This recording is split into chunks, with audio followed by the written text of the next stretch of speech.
안녕하십니까. 고품질 안전 생산을 위한 벼 재배 기술 첫 번째 강좌를 하게 될 완도군 농업기술센터 식량작물팀장 이병혜입니다. 오늘 강의 순서입니다. 벼 재배 현황, 벼 품종에 의해 종자 소독 및 모짜리 관리에 대해서 말씀드리겠습니다. 벼 재배 현황입니다. 국내 벼 재배 면적 및 쌀 생산량 현황입니다. 1965년에 120만 헥타에서 2021년 73만 헥타로 50년 만에 2분의 1로 면적이 줄었습니다. 쌀 생산량도 1988년 605만 톤에서 2021년 388만 톤으로 30년 만에 40%가 감소하였습니다. 1인당 연간 쌀 소비량도 감소 추세인데 1980년 132kg에서 2020년 57.7kg으로 40년 만에 약 반절 정도밖에 소비를 하지 않고 있습니다. 일일 소비량으로 환산하면 158g으로 하루에 한 공기 반 소비하는 수준입니다. 이렇게 쌀 소비가 감소된 주요 원인은 서구화에 따른 식습관 변화, 빵, 육류, 면류 소비가 증가하였기 때문입니다. 쌀 수급 상황입니다. 전국적으로 작년도 530kg, 전남은 508kg로 그 전에 비해서 약 20% 정도 증수가 되었습니다. 완도군도 470kg로 2020년 395kg 대비 19%를 증수하였고 평년 430kg 대비해도 약 10%가 증수하였습니다. 금년도 이렇게 쌀이 증가한 이유는 수확기 때 태풍 피해가 없었고 비례해충 등 병해충이 감소했기 때문입니다. 시군별 전남 쌀 수량 차이입니다. 전남 평균이 508kg인데 약 500kg 이하 생산되는 시군이 약 5개 시군이 있습니다. 그 중에 완도가 들어가는데 완도는 향후 쌀 생산량 증대를 위한 다양한 정책을 펴야 될 것으로 생각하고 있습니다. 전남 쌀 수량성이 전국 대비 상대적으로 낮은 요인입니다. 첫 번째, 등숙기에서 수확기 때 태풍 등 기상재해에 취약하기 때문입니다. 태풍이 지나가는 길목에 위치하고 있어서 매년 태풍으로 인한 피해가 가장 나는 지역이기 때문입니다. 두 번째, 친환경 재배 면적이 많기 때문입니다. 친환경은 일반 관행 대비 약 5%에서 10% 정도 생산량이 더 적은 게 일반적입니다. 타 시도는 전체 면적에서 약 6% 정도 친환경을 재배하나 전남은 약 20%를 재배함에 따라서 그만큼 상대적으로 수량이 적게 나오고 있습니다. 세 번째, 이모작 재배 면적이 많기 때문입니다. 전국 평균 약 9% 이모작을 재배하나 전남은 34%로 보리 후작이나 사루작물 후작으로 많이 재배함에 따라서 쌀 수량이 적게 나오고 있습니다. 네 번째, 간척지 재배 면적이 많기 때문입니다. 간척지는 특성상 염해에 의한 피해가 나기 때문에 상대적으로 수량이 감소됩니다. 전남은 11%로 간척지가 많아서 그만큼 상대적으로 쌀 수량이 적게 나오고 있습니다. 다섯 번째, 보급종 사용률이 낮기 때문입니다. 전국 평균 보급종 보급률은 60%이나 아직 전남은 34%에 머무르고 있습니다. 향후 개선할 내용이라 할 수 있겠습니다. 전남 품종별 재배 면적 및 비율입니다. 최근 전남에서 가장 많이 선호되는 품종은 다음 표와 같이 새청무, 신동진, 새일미 순으로 선호가 되고 있습니다. 새청무는 전남 재배 면적 15만 5천 헥타 중에서 약 44%에 해당되는 6만 8천 헥타 정도 재배하고 있습니다. 또 전라북도에서 많이 재배하고 있는 신동진도 약 3만 9천 헥타 정도 재배하고 있는데 다만 전남의 경우는 태풍이 지나가는 길목이기 때문에 신동진을 재배했을 때 상대적으로 도복될 위험이 많기 때문에 상당히 위험한 그런 문제점을 가지고 있습니다. 찰배는 백옥찰, 동진찰이 비슷하게 약 5천 헥타 정도 재배되고 있습니다. 전나무 조생종은 조명 1호, 2,731헥타로 가장 선호하는 경향입니다. 다음은 고품질 안전 재배 기술의 첫 번째, 벼 품종의 이해입니다. 대한민국에서 주로 재배되는 벼 품종입니다. 각 지역의 대표적인 브랜드 품종인데, 경기도 같은 경우는 과거 추청벼를 주로 위주로 해왔으나 이 추청벼가 외로 품종임에 따라서 쌀 수량이 낮아 경기도에서는 최근 해들이라는 품종으로 주력 품종으로 재배하고 있습니다. 충청북도는 참드림이라는 품종을, 충청남도는 삼강벼, 전라북도는 신동진, 전라남도는 새일미가 주력 품종입니다. 그러나 최근 전남쌀의 고품질을 위해서 새청무라는 품종을 육성해서 전국 최고 브랜드 쌀로 육성하기 위해 집중적으로 육성하고 있는 상황입니다. 경상남도는 영호진미, 경상북도는 일품, 강원도는 오대배를 주력 품종으로 하고 있습니다. 새청무 품종입니다. 청무에 새누리를 교잡한 품종입니다. 전남농업기술원에서 육성하여 전라남도 평야지에 재배하게끔 만든 품종으로 밥맛이 매우 뛰어납니다. 그리고 흰잎마른병 저항성이고 수발화에 매우 강한 장점이 있습니다. 쌀 수량도 청무가 가졌던 단점인 530kg가 더 많은 560kg로 다수성 품종에 들어가겠습니다. 다만 질소 과다 시 도복 및 미질 저하에 문제점이 있으므로 균형 시비가 꼭 필요한 품종이라고 할 수 있겠습니다. 새청무의 주요 특성입니다.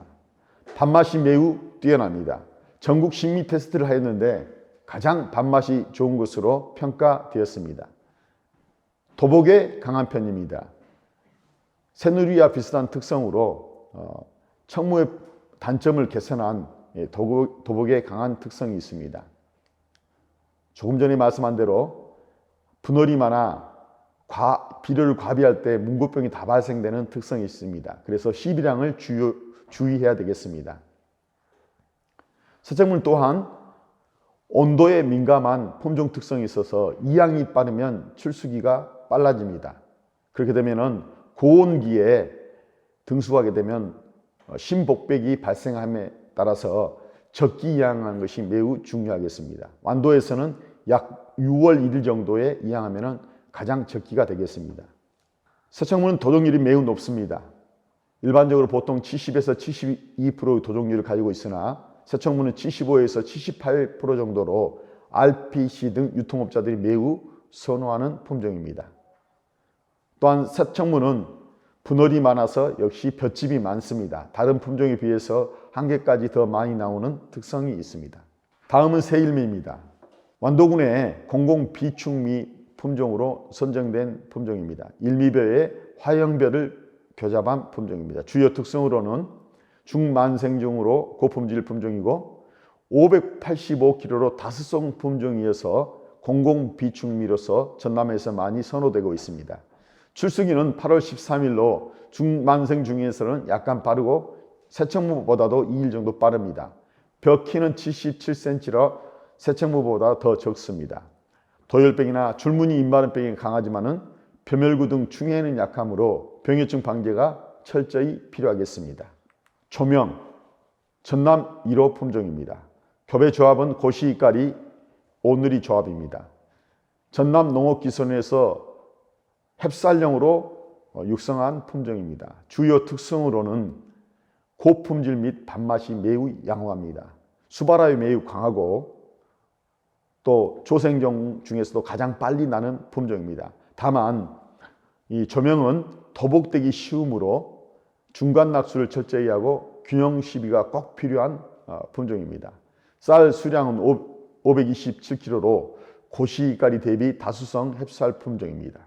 다음은 조명 1호입니다. 전남 3호. 겹의 조합은 고시이까리 오누리입니다.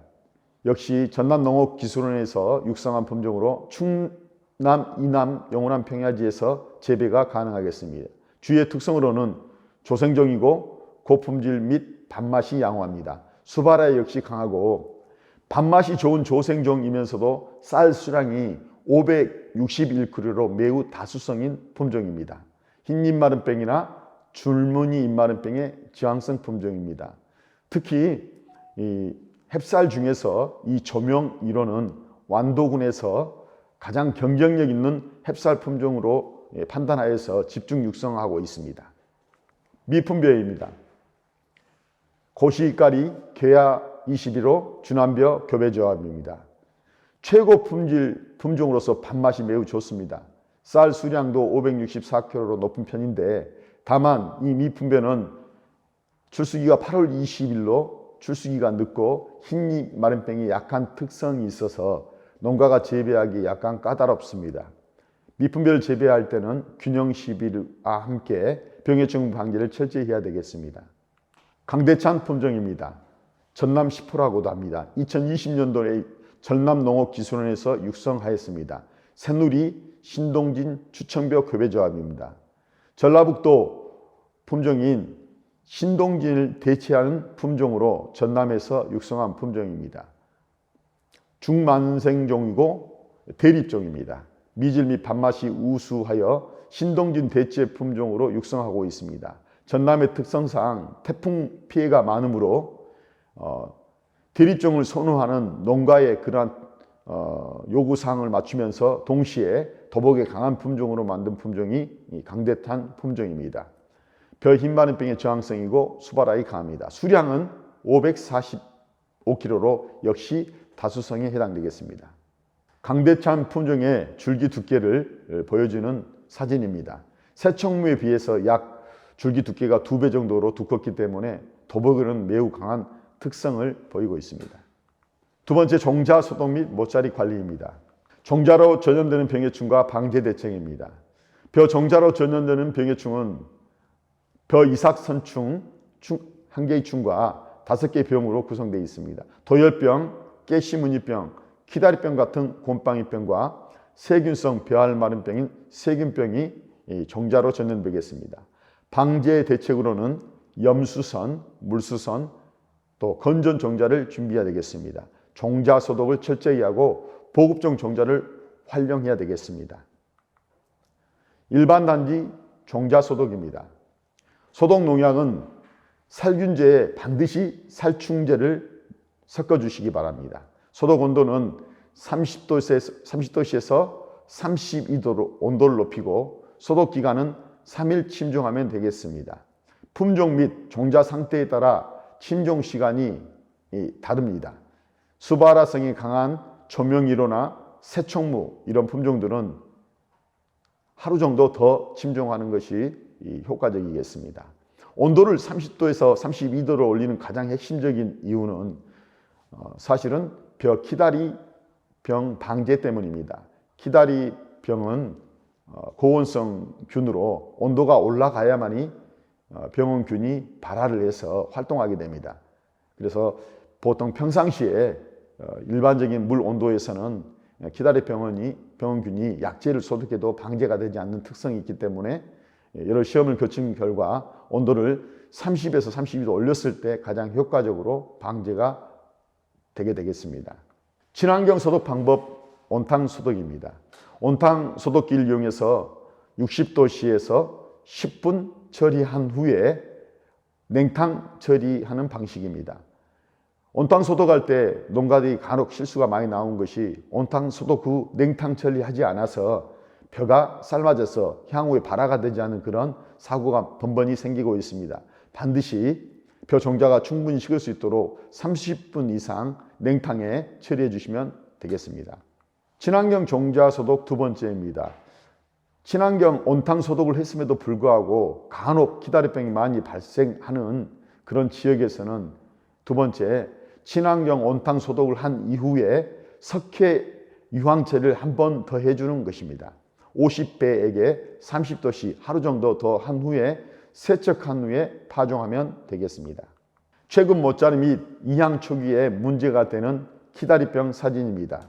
모판에서 키가 자라는 첫 번째 사진, 모판에서 키가 이렇게 자라고 있는 것이 보이고요. 이향을 했을 때 벼가 하얗게 말라가면서 점점 고사되는 특성, 그리고 가근이 나오고 또 출수기 후반기에는 이렇게 벼대에 하얀 곰팡이가 밀생하는 이러한 병이 키다리병입니다. 키다리병의 발생 원인입니다. 최근 전남 지역은 종자 생산 지역에서도 병원균이 발생할 만큼 많이 오염되어 있습니다. 병원균이 점차 확산 추세에 있기 때문에 많이 발생하고 있습니다. 두 번째, 전염원이 되는 주요 들녘이 계속되고 확산되고 있기 때문입니다. 출수기 때 포자가 배나 배유까지 침투하는데 이것은 종자 소독을 해도 잘 잡히지가 않는 그러한 특성 때문에 계속해서 확산이 되어가고 있습니다. 세 번째, 종자 소독약을 했음에도 불구하고 약제 저항성이 출현했기 때문도 있습니다. 네 번째, 이상 고온에 의한 병원균 증가로 감염률이 상승하고 있습니다. 다섯 번째, 온탕 소독이나 약제 침지 소독만으로는 완전한 방제가 되지 않기 때문입니다. 여섯 번째, 종자 소독 소홀로 병원이 확산되는 그러한 특성도 있습니다. 반드시 종자 소독을 할 때는 종자를 약 10kg 단위로 나누어서 충분한 물량에 온도를 높여서 그리고 종자 소독을 했을 때 기다리병이 잘 잡히겠습니다. 기다리병이 감염되는 과정입니다. 출수기 때까지 살아남은 기다리 병원균은 벼때 저렇게 하얗게 흰색 포자를 형성합니다. 1년에 딱 단 한 번 감염을 시키는데 출수기 때 이 바람에 저 포자가 날려서 벼 알로 들어가겠습니다. 그러면 벼 껍질에만 있는 것이 아니라 저희가 실험실에서 조사한 결과에 따르면 배와 배유 안에까지 병원균이 침입해서 계속해서 전남 지역의 기다리병이 문제가 되고 있습니다. 다음은 벼육묘 시 발생하는 주요 병해충 및 생리장애입니다. 벼육묘 시에는 모 썩은병, 모 잘록병 등 병이 많이 발생합니다. 또 생육 중에 갑작스러운 고온 조온에 의한 갈변, 백화현상으로 인한 또 뜬모도 많이 발생하고 있습니다. 세 번째 유형으로 물관리, 온도관리 소홀로 뿌리 발육이 부진하거나 그래서 매트 형성이 불량해서 문제가 되는 그러한 경우가 있습니다. 첫 번째 뜬모입니다. 뜬모는 잎과 엽초가 황갈색으로 변하면서 고사하는 증상입니다. 이곡병과 매우 증상이 비슷하지만은 모판 전체적으로 동시에 고사 현상이 보이는 특성이 있습니다. 원인은 가장 첫 번째 원인이 종자 밀파로 인해서 양수분이 부족하고 또 수분이 과습하며 산소가 뿌리에 부족해서 뿌리 활력이 저하되면서 전체적으로 이렇게 고사되는 현상입니다. 이렇게 벼가 생리적으로 약해졌을 때 피디움균이 침입하면 급격하게 뜬모가 증가하겠습니다. 뜬모와 이꽃병의 구분은 뜬모의 경우는 병원균에 의한 병이 아니므로 곰팡이가 발생이 보이지 않습니다. 그렇기 때문에 뜬모는 이렇게 병에 걸린 듯한 이 모를 뽑아보면은 뿌리까지 같이 뽑히는 특성이 있습니다. 다만 이꽃병은 토양 병원균에 의해서 발병이 되고 그렇기 때문에 그 땅과 닿는 지재부가 썩어서 잡아당기면 쉽게 끊어지는 그런 특성이 있습니다. 뜬모와 이꽃병은 이렇게 구분하겠습니다. 이꽃병입니다. 이꽃병은 병원균에 의해서 생육장애를 받아 고사하는 병입니다. 파종 종자 주위에 백색 곰팡이나 또는 모의 지재부에서 백색 곰팡이가 보이면서 모의 생육이 부진하며 군데군데 고사하는 현상입니다. 특히 이 이꽃병은 4월 온도가 낮게 되었을 때 주로 많이 발생하게 됩니다. 발생 원인으로는 모판 흙의 산도가 6 이상이나 또는 사이일 때, 주야 기온차가 심할 때, 파종량이 많고 과습한 상태 등에서 매우 발생이 쉽습니다.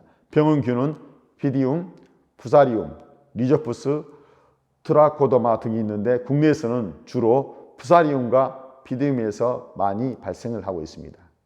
건전한 벼 육묘 관리 기술입니다. 육묘 시 반드시 약제로 방지해 주시기 바랍니다.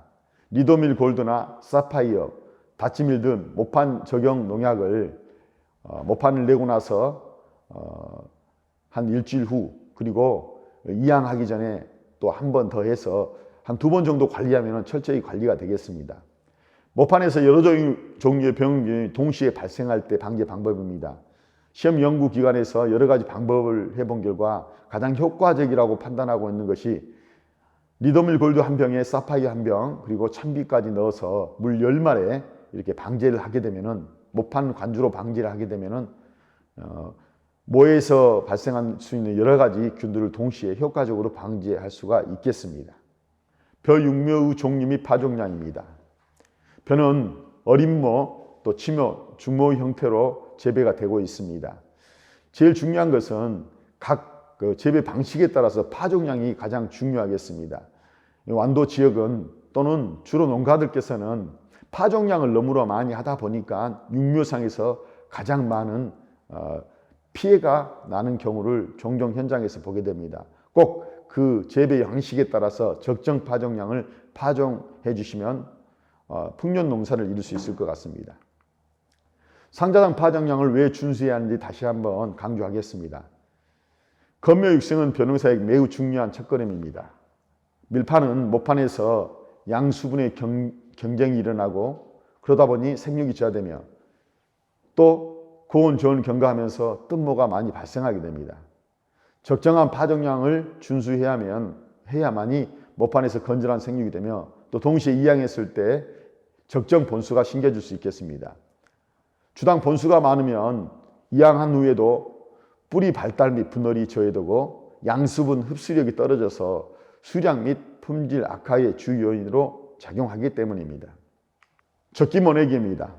재배 양식에 따라서 이양을 해야 합니다만은, 조생종의 경우, 햅쌀의 경우는 완도의 경우 4월 20일에서 5월 10일 정도가 가장 적기가 되겠습니다.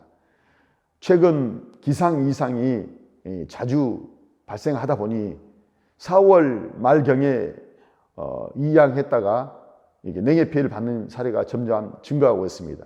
그래서 햅쌀 재배 지역도 5월 1일에서 5월 10일 이양하시면 가장 안전한 영농이 되겠습니다. 중만생경의 경우는 완도는 약 6월 1일에서 6월 10일이 적기가 되겠습니다.